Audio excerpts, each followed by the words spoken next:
You're listening to Civic Media. You can tune into any of our live shows on any radio station across the state with the Civic Media app. Find us in your phone's app store and listen anytime, anywhere. This is your WLAK Daily News Roundup for Lake Air, 107.5 FM and 1260 AM in Amory. For WLAK News, I'm James Kelly. Wisconsin wildlife officials say they're recommending that a record number of tags be issued for the 2025 elk hunting season. According to the Department of Natural Resources, the elk population reached a record high of 544 last year. Due to the increased population, the DNR is recommending a quota of 8 bulls in the northern herd, as well as 4 bulls and 5 antlerless elk in the central herd. The Natural Resources Board will vote on the proposal on February 26th. The elk season will open on October 18th.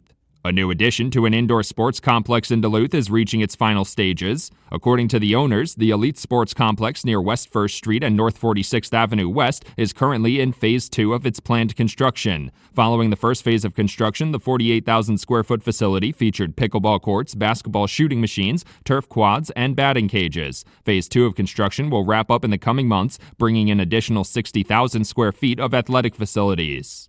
It's spring primary election day in Wisconsin with various local elections and one statewide race on the ballot. The most closely watched results will be the primary for the state superintendent election in April. Dr. Jill Underly is facing a primary challenge from Sauk Prairie School District Superintendent Jeff Wright and education consultant Brittany Kinzer. The top 2 vote-getters in the primary today will advance to a head-to-head matchup on the April 1st ballot. Voting information can be found on myvote.wi.gov. The Ethiopian Community Development Council is looking for assistance from the community to help support relocated refugees in the region. According to organization officials, the Trump administration's recent federal funding freeze has left them without access to the money needed to support their vetted refugees in Barron, Marathon, Portage, and Wood counties. Officials are hoping to raise $100,000 to maintain current staffing levels and continue providing assistance for things like rent, utilities, and emergency needs. As the Wisconsin Supreme Court election begins to kick into gear, a political action committee backed by Elon Musk is throwing hundreds of thousands of dollars into advertisements. The Building America's Future Political Action Committee is running over $400,000 worth of ads in support of the conservative candidate Judge Brad Schimmel, including in the Eau Claire area. Musk has publicly expressed his support for Judge Schimmel. Judge Susan Crawford's campaign accused Musk of trying to buy the election for her conservative opponent. Wisconsin Governor Tony Evers is scheduled to deliver his budget proposal from the state capitol in Madison at 7 p.m. tonight. During his State of the State address in recent weeks, Governor Evers declared 2025 as the year of the kid. He also noted some of his priorities for the biennial budget, which included increased spending on public schools and violence prevention. Governor Evers has expressed concerns about the status of federal funding, which could affect the budget. Wisconsin currently has a budget surplus of over $4 billion.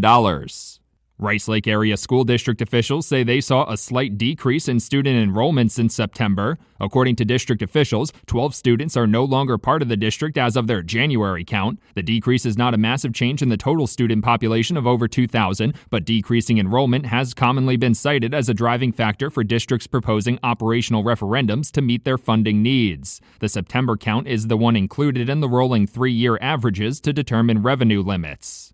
Ashland officials say aging infrastructure and frigid temperatures are to blame for the water main break on Ellis Avenue last week. According to city officials, crews worked through the night from Thursday into Friday to repair the break. Wastewater operations manager Brian Ledden says the break was caused by a crack in a 4-inch pipe to a hydrant at around 2:30 on Thursday afternoon, and full water service was restored by around 2 a.m. on Friday. The pipes were already scheduled to be replaced during the Ellis Avenue reconstruction project this year.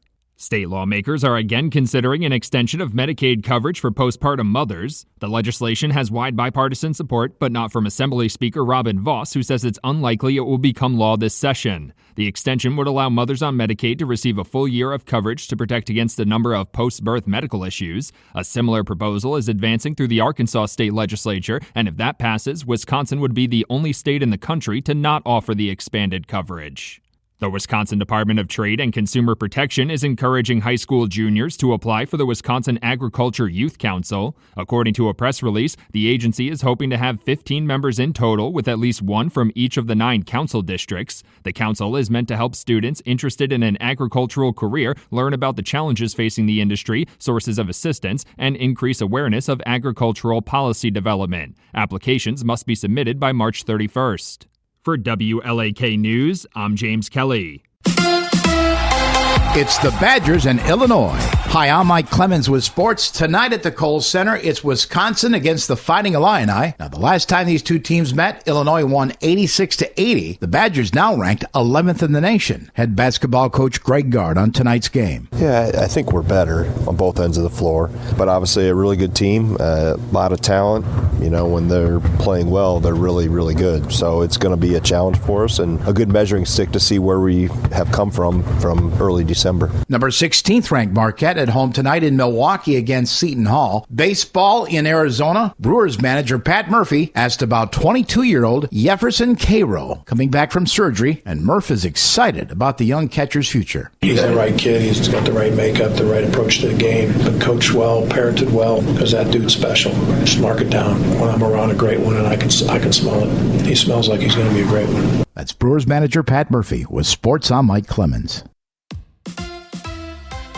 On your entertainment beat, I'm Pete Schwaba. Sometimes Marvel movies are review-proof. Such is the case with Captain America: Brave New World, which was number 1 at the box office this past weekend. Despite mediocre reviews, the franchise flick pulled in $192 million at the worldwide box office to lead the way. Theater owners in the U.S. were particularly happy, as the 4th Captain America film brought in about $100 million domestically. Not bad for February. The other big film opening this weekend was Paddington in Peru. The 3rd installment in the popular Paddington franchise finished in second place, bringing in $13 million at the box office. Paddington will probably find a bigger audience when it goes to streaming and VOD. Sony Pictures' Heart Eyes took in about $10 million in its second weekend to finish in 3rd place, and it was Mufasa the Lion King holding steady in 5th place during its 9th week of release with $4.2 million. Starting to think I'm the only person that hasn't seen this movie. The British Oscars, also known as the BAFTAs, which stands for British Academy of TV and Film Awards, aired Sunday night, and the show's award winners will only keep people guessing who will take home Oscars as we get closer to the Academy Awards. Conclave took home Best Picture, which surprised critics as it hadn't really won much on other award shows. Variety reports that Conclave beat out The Brutalist and Anora, which had recently been gaining momentum after winning the Critics' Choice Awards, Directors Guild, and Producers Guild Awards. Members of the Hollywood press say this will give Conclave momentum heading up to the Oscars on March 2nd, as there is quite a bit of crossover between BAFTA and Oscar voters. Taking home the Best Actor at the BAFTAs was Adrian Brody for his performance in The Brutalist. Mikey Madison won Best Actress for Anora, and in the Best Supporting categories, it was Zoe Saldana winning for her performance in Emilia Perez, and Kieran Culkin surprising people by winning for his performance in A Real Pain. The much-talked-about Saturday Night Live 50th Anniversary special is in the books, and it didn't disappoint. That is, if my social media acquaintances weren't lying. Paul Simon and Sabrina Carpenter opened the show with a duet, singing Simon's Homeward Bound, which was followed by Steve Martin, who did the opening monologue. Martin has been one of the most frequent hosts and a staple on the show for the last 50 years. Some of the most talked about moments of the broadcast included performances by Miley Cyrus, a moving tribute by Aubrey Plaza to her husband, who took his own life recently, and a song from Adam Sandler in his crazy Adam Sandler voice that paid tribute to the show's history. The audience seemed to enjoy the live sketches, though, the most, and all the fun cameos from past cast members and hosts. My personal favorite joke was during Black Jeopardy when Kenan Thompson said, "Welcome to Black Jeopardy," the only game show where every contestant understood Kendrick Lamar's halftime performance. If you missed the broadcast, you can check it out on Peacock. For more showbiz fun, tune into Nightlight with me, Pete Schwaba, weeknights from 6 to 8 p.m. on the Civic Media Radio Network. I'm meteorologist Brandon Borbans. Another bitterly cold day, sunny skies, a high of only 2 above. Wind chill values as low as 40 below, especially in the morning. Partly cloudy tonight, dangerously cold again, a low near negative 18. Wind chill values down near 33 below. Right now, it's 17 below.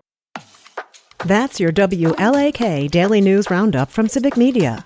Subscribe to this podcast on Spotify, Apple, or wherever you find your podcasts. Find more news at lakeair.radio.